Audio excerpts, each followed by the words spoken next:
చాలా మంది అభిమానులు బాధపడుతూ ఉంటారు.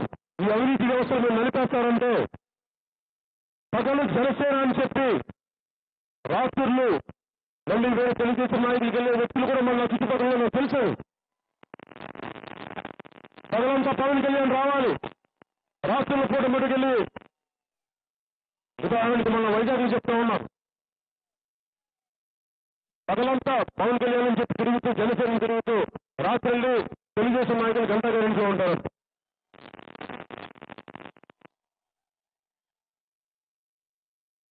నాకు అనిపిస్తుంది అందరూ భయం.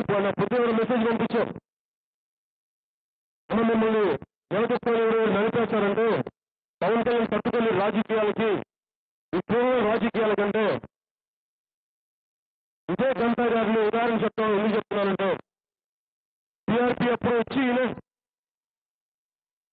కాంగ్రెస్ లో కలపమని వ్యక్తులు ఒక ఆయన ముఖ్యుడు ఆ మాట విన్నాను. దాని పొలం ఎక్కడ ఉంది? అదే వ్యక్తులు మళ్ళీ తెలుగుదేశం పార్టీకి వెళ్ళి మళ్ళీ 2019 అవసరం వచ్చింది. ఆ రోజు మళ్ళీ నాకు అదే వ్యక్తులు చెప్తా ఉన్నారు, అవసరంగా కలిపేసేవారన్న పార్టీని. ఆ రోజున ఉంచుంటే మనకి ఈ రోజున ప్రభుత్వం వచ్చింది. మళ్ళీ అదే వ్యక్తి పోనీ ఆయన తరపున ప్రచారం చేశాం భూమికి. ఆయనకి ఏమాత్రం కనికరం కృతజ్ఞత ఉంది అంటే ఉందా అంటే కాకినాడలో మీటింగ్ పెడుతుంటే ఆయన ఏదో టెక్నికల్ మినిస్టర్ ఒకటి యూనివర్సిటీకి సంబంధించి పర్మిషన్ ఇవ్వలేదండి మీ సభకి. నేను ప్రచారం చేసి గెలవడానికి కారణం అయితే, ఆయన గెలవడానికి కారణం అయితే అంటే ఇంత కట్ త్రోట్గా ఉంటారు మనుషులు, ఇంత నిర్దాక్షిణ్యంగా ఉంటారు మనుషులు రాజకీయాల్లో. వీళ్ళని తట్టుకోలేకనే నేను ఉంటాను. అంత గుండె లేకుండా ఉండేవాడు.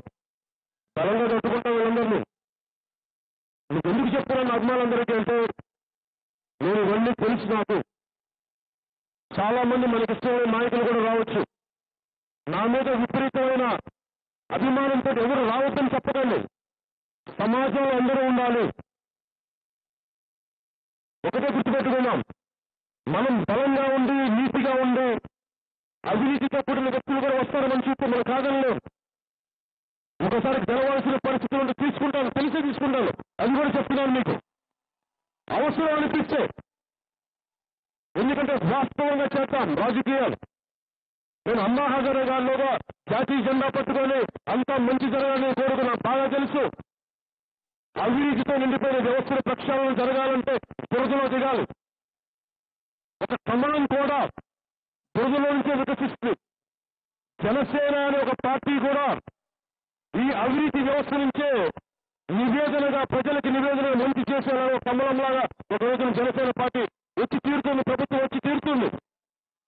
ఈ అవినీతి పనులు కూడా ఒకటే గుర్తుపెట్టుకోండి, మన సద్బుద్ధి వల్ల వాళ్ళు చెడు బుద్ధిని వదులుకుంటారో వాళ్ళు చెడు బుద్ధి మనకంటూ చాలేదనేది కాలం నిర్ణయించాలంటే నేను చాలా బలమైన వ్యక్తి, నన్ను ఎవరు మార్చలేరు.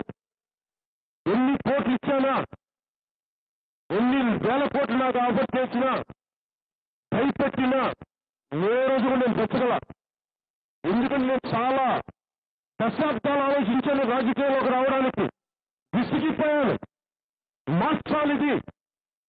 ఈ రోజున జనసేన పార్టీ కానీ లేకుండా కానీ ఉండుంటే వైజాగ్లోని dredging corporation of India Miniratna company కేంద్ర ప్రభుత్వం ఈ పార్టీకి వదిలేసింది.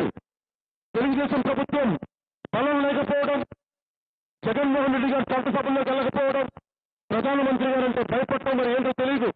వీళ్ళెవరు అడగకపోతే ఏమైపోయి ఉండేది. డ్రెడ్జింగ్ కార్పొరేషన్ ఆఫ్ ఇండియా ఈ రోజున ప్రైవేట్ పరం అయిపోయి ఉండేది. కానీ జనసేన బలంగా నిలబడింది, వామపక్షాలు బలంగా నిలబడ్డాయి. మేము కార్మికులకు అండగా ఉన్నాం, ఒక ఎమ్మెల్యే ఒక ఎంపీ లేకుండా.